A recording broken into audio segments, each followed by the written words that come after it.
Hello everybody, we're back in the kitchen making up some chicken katsu with a side of rice and macaroni salad. Let's get to it.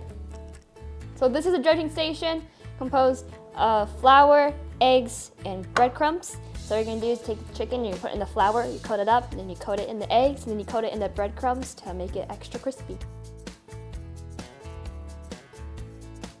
Now while you are drenching your chicken, you can also make macaroni salad and rice to go along with your dish.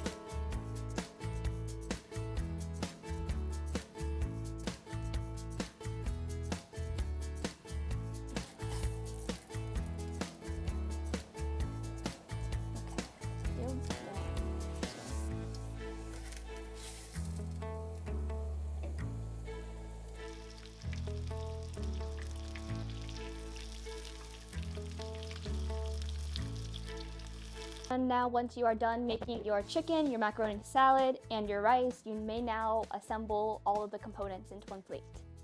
Let's dig in! I cooked it, hopefully, so hopefully it's not salmonella filled. Not good. We did it again! We did it again!